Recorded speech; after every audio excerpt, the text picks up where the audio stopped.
अस्सलाम वालेकुम to class. कैसे हैं बच्चों आप लोग। उम्मीद है कि आप लोग खैरियत से होंगे और अल्लाह ताला से दुआ है कि वो हम सबको अपने हिफ्ज़ व मान में रखे। बच्चों आज बुध का दिन है, तारीख़ है 27 जनवरी 2021।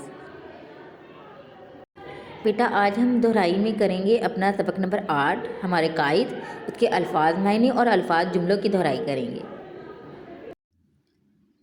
पहले आज हम करेंगे अल्फाज मायने। यह हमारे अल्फाज हैं और इस साइड पर हमने मायने लिखे हैं। पहला लफ्ज़ है कड़ा। कड़ा, कड़ा के मतलब होता है मुश्किल, ठीक है, कड़ा वक्त, मुश्किल वक्त। आगे लफ्ज़ है लगन। लगन, लगन का मतलब होता है शौक़, ठीक है।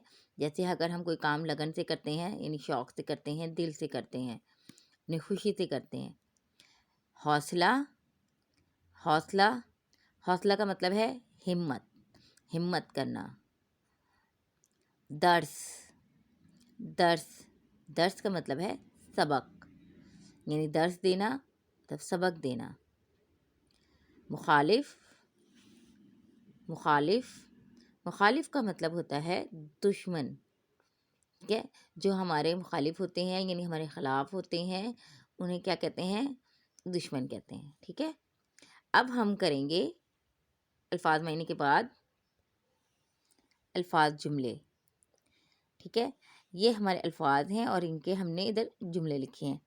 पहला लफ्ज़ है मेहनत। मेहनत, हमें मेहनत से पढ़ाई करनी चाहिए। अब बेटे देखें कि यहाँ पर लिखा है, ये मैंने जुमला लिखा है, लेकिन ज़रूरी नहीं है कि आप यही जुमला लिखें। आप इसके अलावा भी बहुत सारे जुमले, कोई सा भी जुमला बना सकते हैं, लेकिन वो जुमला दुरुस्त होना चाहिए, उसकी तरतीब, अल्फाज की तरतीब दुरुस्त होनी चाहिए और कोई बात उसमें पूरी समझ में आनी चाहिए। जैसे मेहनत में अज़मत है, मेहनत से कामयाबी मिलती है, हमें हर काम मेहनत से करना चाहिए, ठीक है। तो आप कोई भी जुमला बना सकते हैं। उसके बाद अगला लफ्ज़ है हौसला। अभी हमने हौसला का मतलब पढ़ा, उसका क्या मतलब है, हिम्मत करना। कायद आज़म ने मुसलमानों में हौसला पैदा किया। कायद आज़म ने मुसलमानों में हौसला पैदा किया। इसके अलावा हम और भी लिख सकते हैं कि हमें मुश्किल वक्त में हौसला करना चाहिए।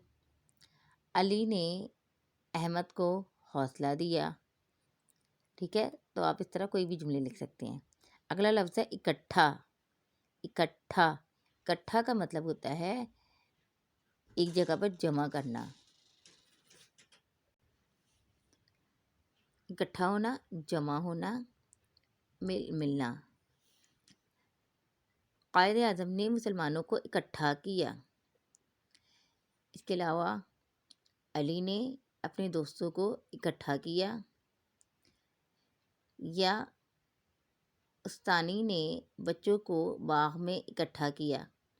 इस तरह आप कोई भी जुमले लिख सकते हैं। हिम्मत, हमें हिम्मत नहीं हारनी चाहिए, हमें मुश्किल में हिम्मत से काम लेना चाहिए। के बाद अगला लफ्ज़ है मुखालिफ।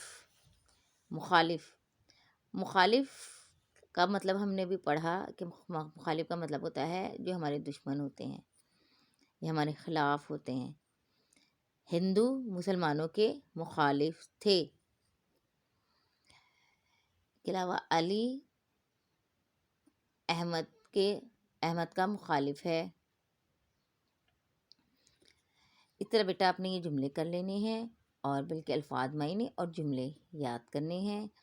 या अपनी तरफ से आप जो भी जुमले लिखना चाहते हैं वो आपने रफ कॉपी पर इसकी प्रैक्टिस करनी है और इनकी तस्वीर बनाकर आपने मुझे जीसूट पर सेंड करनी है, ताकि मैं आपका काम चेक करके आपको वापस रिटर्न कर सकूं और आप अपनी गलतियों की इस्लाह कर सकें। अपना बहुत ख्याल रखिएगा। शुक्रिया। अल्लाह हाफिज़।